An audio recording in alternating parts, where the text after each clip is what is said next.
नमस्कार दोस्तों, आप लोग का स्वागत है हमारे इस YouTube channel VKP education academy पर। जैसा कि आप लोग को थंबनेल देखकर ही ये पता चल गया होगा कि भैया आज हम लोग इस क्लास में क्या डिस्कस करेंगे।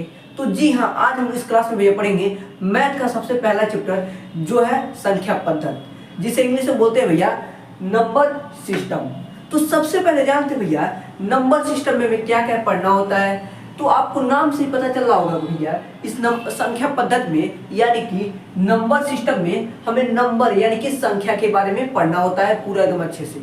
अगर आप भैया इस संख्या पद्धति यानी कि नंबर सिस्टम वाले चैप्टर को एकदम अच्छे से डिस्कस कर लेते हैं पूरा एकदम अंक संख्या, स्थानीय मान, जाति मान, विभाज्यता का नियम इसी संख्या पद्धति में भी पढ़ना होता है। अगर आप इस संख्या पद्धति को एकदम अच्छे से पढ़ लेते हैं तो आपको अंक संख्या इन सब में कोई भी दिक्कत नहीं होगा कि भैया अंक किसे कहते हैं, संख्या किसे कहते हैं, किसी भी अंक का किसी भी संख्या का स्थानीय मान तथा जाति मान क्या होता है, या कोई भी संख्या देखकर हम बता सकते हैं वो किस संख्या से कटेगा या नहीं, जो कि हमें इसी संख्या पद्धति में ही डिस्कस करना होता है। तो आइए हम लोग चलते हैं इसके यूनिट की ओर कि भैया इस संख्या में कौन कौन सी यूनिट होते हैं जो कि हमें इस संख्या पद्धति में पढ़ना होता है। तो आइए हम लोग देखते हैं इसके यूनिट को। तो इस संख्या में सबसे पहला जो हमारा यूनिट होता है भैया रोमन संख्या, जिसे इंग्लिश में बोलते हैं रोमन नंबर। तो देखिए इस संख्या पद्धति में आप लोग को ये भी सीखना है रोमन नंबर के बारे में कि भैया आप कोई भी अंक देखे होंगे, जैसे एक को किस तरह रोमन अंक में लिखा था, एक लिखा है, इसको रोमन अंक में लिखना है किस लिखेंगे, आई से लिखते हैं। वैसे ही दो को लिखना हो तो डबल आई से लिखते हैं। तो इस संख्या पद्धति में हम लोग ही इसका संख्या पद्धति का ही एक यूनिट होता है रोमन नंबर। क्या होता है रोमन नंबर यानी कि रोमन संख्या। यहाँ तक बात क्लियर है। फिर उसके बाद अब हम लोग संख्या पद्धति का दूसरा यूनिट देखते हैं। दूसरे यूनिट में क्या डिस्कस करेंगे तो देखिए यहाँ पर जो है संख्या पद्धति का तो भैया दूसरा यूनिट है, उसमें हम लोग सीखेंगे भैया अंक और संख्या के बारे में। ध्यान से सुनिएगा, क्या हम लोग डिस्कस करेंगे अंक और संख्या के बारे में। हम अच्छे से डिस्कस करेंगे कि भैया अंक किसे कहते हैं, संख्या किसे कहते हैं, किसी भी संख्या का स्थानीय मान तथा जाति मान, इसी संख्या पद्धति में लोग एकदम अच्छे से डिस्कस करेंगे।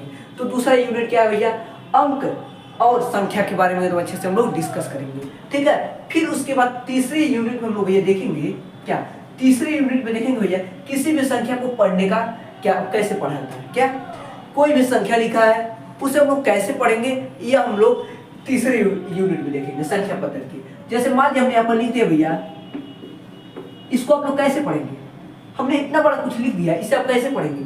तो वही हम लोग डिस्कस करेंगे यूनिट थर्ड में। क्या करेंगे संख्या पद्धति की यूनिट थर्ड में हम लोग यही डिस्कस करेंगे भैया इसको हम लोग कैसे पढ़ें, कितना लिखा गया है। तो हम लोग इसी यूनिट थर्ड में ही डिस्कस करेंगे कि ये कितना लिखा गया है एकदम अच्छे तरीके से विद कॉन्सेप्ट के साथ पूरा एकदम अच्छे से बताया जाएगा।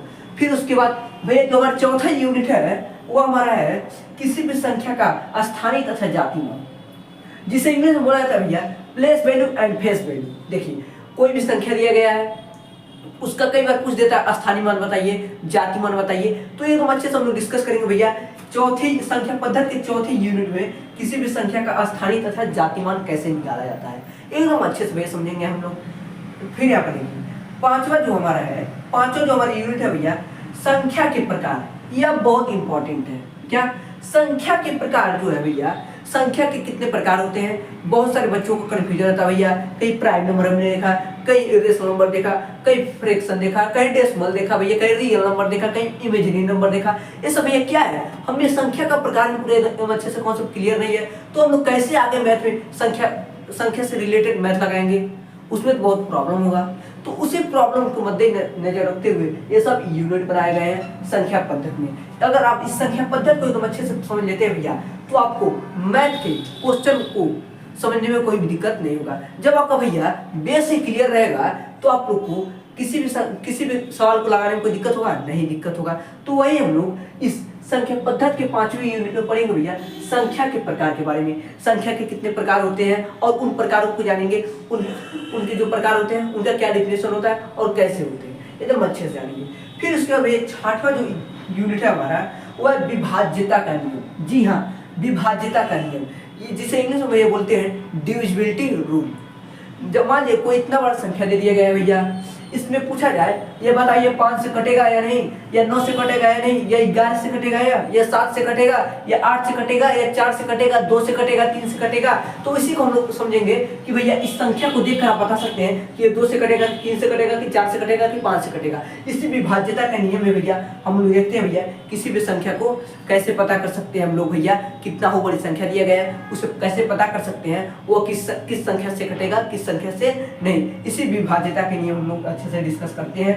आप लोग इस विभाज्यता का नियम अच्छे से समझ गए तो किसी भी संख्या कितना हो बड़ी संख्या को देखकर आप बता सकते हैं वो संख्या जो है किस अंक से कटेगा किस अंक से नहीं। तो जी हाँ, आई होप आप लोग को इस संख्या पद्धति की यूनिट के बारे में हमसे डिस्कस हो गया होगा, आप लोग को समझ में आ गया होगा। जो हमारा पहले यूनिट होगा क्या होगा, रोमन नंबर। क्या होगा, रोमन नंबर यानी कि रोमन संख्या। फिर दूसरा यूनिट क्या होगा, अंक और संख्या। क्या, अंक और संख्या के बारे में हम लोग दूसरे यूनिट में डिस्कस करेंगे। फिर तीसरा यूनिट जो हमारा है भैया, किसी भी संख्या को कैसे पढ़ें। क्या, तीसरा जो हमारा यूनिट है भैया, किसी भी संख्या को कैसे पढ़ें। जैसे यहाँ पर ये लिखा गया है, इसको हम लोग कैसे पढ़ेंगे, कितना लिखा गया है, तो हम लोग इस तीसरे यूनिट में डिस्कस करेंगे। फिर चौथा यूनिट जो हमारा है भैया, किसी भी संख्या का स्थायी तथा जाति मान यानी कि place value and face value कैसे निकाला जाता है। फिर उसके बाद पांचवा जो हमारा भैया संख्या के प्रकार को अच्छे से डिस्कस करेंगे। फिर छठवां जो है विभाज्यता का नियम। आई होप आप लोग को यहाँ तक अच्छे से क्लियर हो गया होगा। फिर उसके बाद जो हम लोग इसमें सबसे पहला यूनिट उठाएंगे भैया, ये नहीं कि भैया यह रेशा नंबर यानी कि या रोमन नंबर यानी कि रोमन संख्या उठाएंगे, तो नहीं भैया। सबसे पहला हम लोग इसमें यूनिट उठाएंगे भैया वो अंक और संख्या। क्या उठाएंगे, अंक और संख्या। अगर आपको भैया अंक और संख्या एकदम अच्छे से कंफर्म हो गया तो आपको कोई भी मैथ का सवाल लगाने में किसी भी अंक या संख्या को पहचानने में कोई भी दिक्कत नहीं होगा। जब आपको भैया अंक तथा संख्या के बारे में नहीं पता रहेगा तो आप कैसे मैथ में जा सकते हैं। ये तो मामूली सी बात भैया, जब हम शुरू से मैथ सीख रहे हैं तो कैसे हम लोग मैथ के सवालों को लगा सकते हैं जब हमें अंक और संख्या के बारे में ही पता नहीं रहा है। तो देखिए, ये जो रोमन नंबर है या कुछ बड़ा चीज है, इसको टाइम मिलेगा तो इसको भी डिस्कस कर देंगे। लेकिन सबसे पहला जो हम टॉपिक उठाएंगे इसमें अंक और संख्या के बारे में। अंक किसे कहते हैं भैया, संख्या किसे कहते हैं भैया, अंक कितने होते हैं और संख्या कैसे लिखा जाता है, संख्या को कैसे पढ़ा जाता है, ये सब लोग सबसे पहले डिस्कस करेंगे। पहले उठाएंगे भैया अंक और संख्या किसे कहते हैं। फिर उसका दूसरा उठाएंगे भैया किसी भी संख्या को कैसे पढ़ा जाता है। जैसे ये लिखा गया है तो इसको हम लोग कैसे पढ़ेंगे या कितना लिखा गया है। फिर तीसरा हम लोग उठाएंगे भैया किसी भी संख्या का स्थायी तथा जाति मान कैसे पता करें। फिर उसके बाद चौथा उठाएंगे संख्या के प्रकार। पांचवा उठाएंगे विभाज्यता का नियम। आई होप आप लोग को यहाँ तक पूरा जो हम लोग पढ़ेंगे वो सिलेबस एकदम अच्छे से कंफर्म हो गया होगा। जो हमारे संख्या पद्धति में यूनिट है वो अच्छा है, जिसको हमें एकदम अच्छे से डिस्कस करना है। तो आइए हम लोग सबसे पहले यूनिट को चलते हैं जो कि हमारा क्या है भैया, जो कि हमारा है अंक और संख्या के बारे में। क्या है, अंक और संख्या के बारे में हम लोग डिस्कस करेंगे, जो कि हमारा सबसे पहला संख्या पद्धति का यूनिट होगा। तो चलिए चलते हैं। तो आइए देरी ना करते हुए अपने पहले यूनिट को चलते हैं, जो कि हमने पहला यूनिट लिया है भैया अंक और संख्या के बारे में पढ़ना है। क्या पढ़ना है, अंक और संख्या के बारे में। हम लोग इस पहली यूनिट में जानेंगे भैया अंक किसे कहते हैं, संख्या किसे कहते हैं। यानी कि भैया अंक को इंग्लिश में बोला जाता है डिजिट। क्या बोला जाता है भैया, डिजिट। और संख्या को भैया इंग्लिश में बोला जाता है नंबर। यहाँ तक बात क्लियर। अंक और संख्या के बारे में हम पहले यूनिट में डिस्कस करेंगे। तो देखिए, अंक को इंग्लिश में क्या बोला जाता है भैया, डिजिट, और संख्या को नंबर इंग्लिश में बोला जाता है। यहाँ तक बात क्लियर है पूरा एकदम अच्छे से। फिर उसके बाद सबसे पहले जानते हैं भैया अंक किसे कहते हैं। क्या जानते हैं, अंक किसे कहते हैं। तो देखिए, हम लोग अंक उसे बोलते हैं भैया जब अंकगणित के चिन्ह को अकेले लिखाते हैं तो उसे हम लोग अंक बोलते हैं। क्या, आप एक बार और सुनिएगा। जब अंकगणित, सुनिएगा अच्छे से, जब अंकगणित के चिन्ह को अकेले लिखते हैं तो उसे हम लोग भैया अंक बोलते हैं। जैसे 0 हो गया, 1 हो गया, 2 हो गया, 3 हो गया, 4 हो गया, 5 हो गया, 6 हो गया, 7 हो गया, 8 हो गया, 9 हो गया, ये सब अकेले लिखे गए हैं तो इसे हम लोग अंक बोलेंगे। जब भी कहीं पर भैया कोई भी चिन्ह अंकगणित का अकेले लिखा गया हो तो उसे हम लोग अंक बोलते हैं। जैसे आप यहाँ पर आपने एग्जाम्पल को मैं देखा, जैसे 0 हो गया, 1 हो गया, 2 हो गया, 3 हो गया, 4 हो गया, 5 हो गया, 6 हो गया, 7 हो गया, 8 हो गया, 9 हो गया। यहाँ तो बात क्लियर। फिर उसके बाद देखिए यहाँ पर भारतीय अंक प्रणाली में, क्या, भारतीय अंक प्रणाली में कुल 10 अंक होते हैं। क्या, कितने अंक होते हैं भैया, भारतीय अंक प्रणाली में कुल कितने अंक होते हैं, 10 अंक होते हैं। जो कि आपने यहाँ पर देखा 0 से शुरुआत होता है 9 तक, 1 2 3 4 5 6 7 8 9 10 कितने अंक हुए भैया? 10 अंक होते हैं। तो अपने माइंड में अच्छे से दिमाग में बैठा दीजिएगा भैया कि जो अंक होते हैं वो भारतीय अंक प्रणाली के अनुसार 10 अंक होते हैं, 0 से लेकर 9 तक। और अंक किसे कहते हैं कोई पूछे तो भैया जब अंक गणित के चिन्हों को अकेले केवल लिखा जाता है तो उसे हम लोग अंक बोलते हैं। जैसे हमने यहाँ पर 1 लिख दिया तो ये क्या है? अंक है। जैसे यहाँ पर हमने अकेले 2 लिख दिया, 2 क्या है? 1 अंक है। जैसे हमने यहाँ पर 3 अकेले लिख दिया, 3 क्या है? अंक है। मामूली सी बात है, ठीक है। आई होप आप लोग को भैया अंक यानी कि डिजिट किसे कहते हैं ये कॉन्सेप्ट अच्छे समझ में आ गया होगा कि भैया अंक किसे कहते हैं, ठीक है। तो अब जानते हैं भैया संख्या यानी कि नंबर किसे कहते हैं। तो देखिए जब एक से ज्यादा अंक आपस में लिखते हैं तो उस हम लोग लिखे जाते हैं तो उसे हम लोग संख्या बोलते हैं। एक बार और सुनिएगा, जब एक से ज्यादा अंक आपस में लिखे जाते हैं तो भैया उसे क्या बोलते हैं? उससे हम लोग संख्या बोलते हैं। जैसे यहाँ पर हमने देखा कि जैसे एग्जाम्पल में देखिए यहाँ पर जैसे लिखा गया है 1 और 5 एक साथ लिखा गया है। 1 जो है अंक है, 5 भी अंक है, तो इन दोनों को एक साथ लिखा गया है तो इसका मतलब यह संख्या हो गया। जो कि यहाँ पर साफ साफ बोला गया है कि भैया संख्या किसे बोलते हैं? जब एक से ज्यादा अंक आपस में लिखे जाते हैं। जब भी कहीं पर भैया एक से ज्यादा अंक आपस में लिखे जाते हैं तो उसे अंक संख्या बोले जाते हैं। क्या बोला जाता है? संख्या बोला जाता है। जैसे यहाँ पर 1 अंक है, 5 भी अंक है, तो इन दोनों को एक साथ लिखा गया तो क्या हो गया? संख्या हो गया। वैसे दूसरा एग्जाम्पल जैसे यहाँ पर 1 है अंक है और 6 भी अंक है, तो इन दोनों को एक साथ लिख दिया हमने, क्या हो गया? संख्या हो गया। वैसे यहाँ पर तीसरा एग्जाम्पल जैसे यहाँ पर 2 है 1 अंक है, 3 भी 1 अंक है, 2 भी 1 अंक है, तो इन तीनों को एक साथ लिख दिया गया तो क्या हो गया? संख्या हो गया। आई होप आप लोग को यह कॉन्सेप्ट जो है समझ में आ रहा होगा कि भैया अब संख्या किसे कहते हैं हमें पता चल गया कि भैया कुछ नहीं, जब एक से ज्यादा अंक को एक साथ लिखे जाते हैं तो भैया उसे हम लोग संख्या बोल देते हैं। जैसे यहाँ पर आपने एग्जाम्पल के में से देखा, जैसे यहाँ पर देखिए यहाँ पर 4 क्या है? 1 अंक है, 2 क्या है? 1 अंक है, 5 क्या है? 1 अंक है, तो इस तीनों को एक साथ लिख दिया गया तो क्या हो गया? संख्या हो गया। क्या हो गया? संख्या हो गया। अब इसके बाद हम लोग जानेंगे भैया कि भैया किसी भी संख्या को कैसे पढ़ा जाए कि वो कितना लिखा गया। जैसे हमने यहाँ पर केवल आपको बताया कि यह संख्या है, लेकिन हमने यहाँ आपको नहीं बताया कि भैया यह 425 लिखा गया है। तो हम लोग यही जानेंगे कि कैसे हमने पढ़ा तो यह 425 लिखा गया है। वैसे हम जानेंगे कैसे 829 लिखा गया है, वैसे हम जानेंगे कैसे 15 लिखा गया है, वैसे ही हम लोग जानेंगे कैसे 16 लिखा गया है, वैसे ही हम लोग जानेंगे भैया कैसे 232 लिखा गया है। अभी हम लोग आगे डिस्कस करेंगे किसी भी संख्या को कैसे पढ़ा जाता है, जैसे कितना हो बड़ी संख्या दिया गया हो। अगर हम आपसे पूछ रहे हैं कितना लिखा गया है तो हम नहीं बता सकते हैं, क्योंकि अभी हमने आपको कुछ बताया नहीं। अभी हमने बस इतना बताया कि अंक और संख्या में अंतर। अंक किसे कहते हैं, संख्या किसे कहते हैं, एक बार रिवीजन मान लीजिए। देखिए यहाँ पर अंक किसे कहते हैं तो ये अंक को इंग्लिश में बोला जाता है डिजिट। क्या बोला जाता है? डिजिट।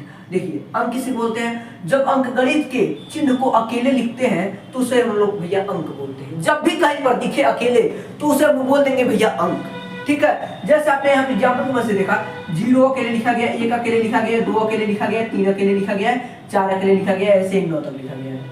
तो भैया अगर हम आपसे पूछ रहे हैं भारतीय अंक प्रणाली के अनुसार अंक कितने होते हैं तो भैया अंक जो होते हैं अंकों की संख्या भैया 10 होती है, जो कि आपने यहाँ पर देखा कि भैया 0 से 9 तक, ठीक है। फिर उसके बाद यहाँ पर देखिए संख्या हमने देखा, क्या देखा? संख्या किसे कहते हैं तो पता है भैया संख्या को इंग्लिश में बोलते हैं नंबर। और यहाँ पता है भैया संख्या किसे बोलते हैं? जब एक से ज्यादा अंक आपस में मिलकर लिखे जाते हैं तो उसे लोग संख्या बोलते हैं। जैसे हमने एग्जाम्पल को में से भैया देखा कि भैया जैसे यहाँ पर 1 और 5 ये दोनों क्या है? एक अंक है, तो इन दोनों को आपस में मिलकर के लिख दिया, क्या हो गया? संख्या बन गया। जो कि इसका डेफिनेशन संख्या का ही बोलता है कि भैया जब एक से ज्यादा अंक आपस में लिखे जाते हैं तो उसे क्या बोलते हैं? संख्या बोलते हैं। अभी हम लोग आगे डिस्कस करेंगे कैसे इन संख्याओं को पढ़ा जाता है कि भैया 425 लिखा गया, 829 लिखा गया, 232 लिखा गया, कैसे हम लोग पढ़ेंगे। अब कुछ एग्जाम्पल करने से आप लोग का कॉन्सेप्ट जो है एकदम अच्छे से हम क्लियर करना चाहते हैं। जैसे मान लीजिए हमने यहाँ पर लिया भैया कोई हमने नंबर लिया, जैसे यहाँ पर देखिए इसमें अगर हम आपसे पूछे भैया कितने संख्या है कितने अंक है तो क्या आप बता सकते हैं? क्या हमने पूछा? हमने यहाँ पर पूछा भैया इसमें कितने अंक और कितने संख्या है तो क्या आप बता सकते हैं? तो जी हाँ बता सकते हैं। हम अगर आपसे पूछे कि भैया इसमें अंकों की संख्या कितनी है तो आप लोग बता सकते हैं भैया इसमें अंक जो है 1 2 3 4, कितने अंक है? 4 अंक है। अगर हम आपसे संख्या पूछे तो भैया आप क्या बता सकते हैं संख्या इसमें कितना है? तो जी हाँ, इसमें संख्या जो है एक ही है, क्योंकि भैया है पता है अंक उसे कहा जाता है जब भी अकेले अकेले लिखा जाता है। क्या? अकेले अकेले। तो 2 यहाँ पर अकेले, 4 यहाँ पर अकेले, 3 यहाँ पर अकेले, 2 यहाँ पर अकेले, यानी कि 4 इसमें अंक है और संख्या कितने हैं? तो इन सबको एक साथ लिख दिया गया है। तो इन सबको एक साथ जब लिख दिया जाए, अंकों को जब एक साथ लिख दिया जाए तो वो संख्या हो जाता है, यानी कि इसमें कितनी संख्या है? एक संख्या है। ठीक है, फिर वैसे मान लीजिए दूसरा एग्जाम्पल हम समझने की कोशिश करते हैं। जैसे अपन जैसे मान लीजिए हमने यहाँ पर एग्जाम्पल लिया,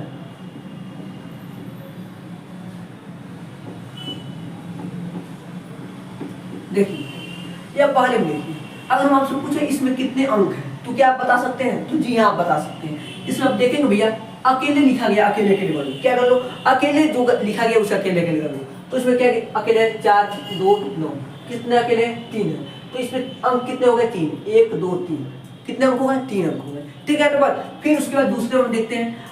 देखिए पहले में अब संख्या कितने हैं? पहले में संख्या एक ही है, क्योंकि भैया तीनों अंक को एक साथ लिखा गया है। क्या?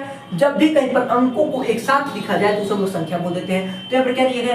तीनों अंकों को भैया एक साथ लिखा गया, इसका मतलब वो संख्या हो गया, एक ही संख्या है। ठीक है, वैसे माने दूसरे एग्जाम्पल के समझते कुछ करते हैं। अगर हम आपसे पूछे इसमें भैया कितने अंक हैं और कितने संख्या है तो क्या आप बता सकते हैं? तो जी हाँ भैया आप बता सकते हैं इसमें भैया कितने अंक और कितने संख्या है। तो देखिए यहाँ पर, तो ध्यान दीजिएगा, अगर हम आपसे पूछे इसमें कितने अंक हैं तो आप लोग गनेंगे अकेले अकेले, 1 2 3 4, कितने अंक है? 4 अंक है, अकेले अकेले गनते हैं। अब इन्हें 4 अंकों को भैया एक साथ लिख दिया गया तो क्या होगा? संख्या हो गए। तो अगर हम आपसे पूछे भैया इसमें संख्या कितने हैं तो आप लोग बता सकते हैं भैया इजीली कि इसमें संख्या 1 है, क्योंकि भैया इन चारों अंकों को क्या, इन चारों अंकों को एक साथ लिख दिया गया है तो इससे एक संख्या बन गया जो कि यहाँ पर लिखा गया है। अब भैया हम लोग दूसरे यूनिट में पढ़ेंगे भैया किसी भी संख्या को कैसे पढ़ा जाए कि वो कितना लिखा गया। जैसे हमने यहाँ पर एक एग्जाम्पल लिया कि अगर हम आपसे पूछे कितना लिखा गया तो हम नहीं बता सकते हैं, जो कि अगले यूनिट में हम ये डिस्कस करेंगे भैया किसी भी संख्या को कैसे पढ़ा जाए। आई होप आप लोग को ये कॉन्सेप्ट जो है तो समझ में आ गया होगा कि भैया संख्या पद्धति के पहले यूनिट में हमने सीखा कि भैया अंक और संख्या के बारे में। क्या सीखा? अंक और संख्या के बारे में हमने डिस्कस किया कि भैया अंक किसे करते हैं और संख्या किसे करते हैं। एकदम अच्छे से आप लोग को पूरा एकदम अच्छे से कॉन्सेप्ट जो है समझ में आ गया होगा। अब लोग दूसरे यूनिट में डिस्कस करेंगे भैया किसी भी संख्या को कैसे पढ़ा जाए। जैसे यहाँ पर लिखा गया कि इसे हम लोग कैसे पढ़ेंगे, ये अगले क्लास में हम लोग डिस्कस करेंगे। आई होप आप लोग को यह समझ में आ गया होगा। Thank you.